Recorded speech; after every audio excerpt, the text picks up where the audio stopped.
کې موږ د ډسکرپشن او دا کم ډیټیل چې دا لږ ډیر وکتل.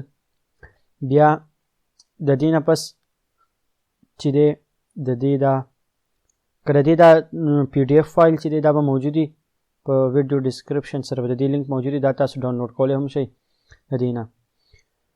نو دلته کې د دې کوم پریکټیکل امپلیمنټیشن چې دی به مونږ چې پسې کې کوو هغه به کوو په مای SQL کې، چونکې مونږ ویب بیسډ اپلیکیشن یوز کوو او ویب بیس سره موسټلی چې کوم مونږ دغه یوز کوو انوایرمنټ په هغې کې ورسره مای SQL ډیټابیس یوز کوو. دا د دې دغه فایل دی که دا زه په دغه کې کولاو کړم ویژوال سټوډیو کوډ کې، نو هلته کې به دا لږ برابر شو کېږي. دا د دې ډیټابیس فایل دی چې په دې کې مونږ کریټ ډیټابیس دا ما کمنټس کړي دي اوس دا ځکه مونږ ډیټابیس مینولی کریټ کوو بیا په هغې کې دا فایل رن کوو.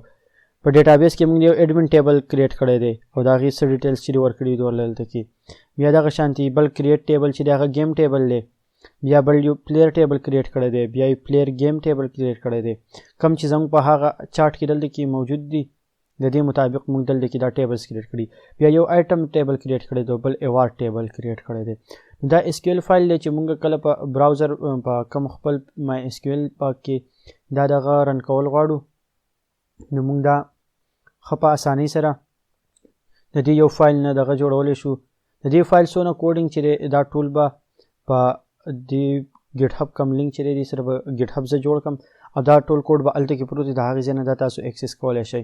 نو که زه اوس خپل PHP مای اډمین ته لاګین شم د هغې دپاره به زه خپل یوزر نیم ورکړم او پاسورډ به ورله ورکړم.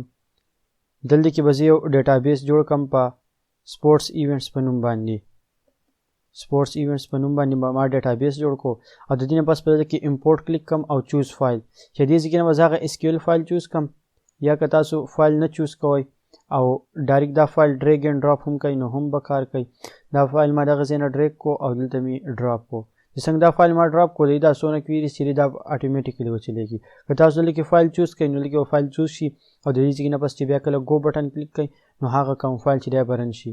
نو اوس ګورو دلته کې سپورټس ایونټس باندې زه کلیک کوم نو هغه ټول ټیبلز چې دي هغه ټیبلز دلته کې راغلي دي.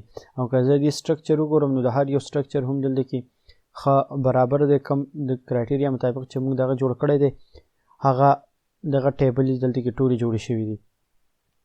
اوس په دې ځای کې د دې ډیټابیس هم موږ جوړ کړو. د دې ډیټابیس جوړولو نه پس په موږ ته ضرورت راځي د فرنټ اینډ چې موږ دې له اوس فرنټ اینډ جوړ کړو. نو فرنټ اینډ چې موږ جوړو هغې نه به موږ په HTML CSS کې سټارټ واخلو.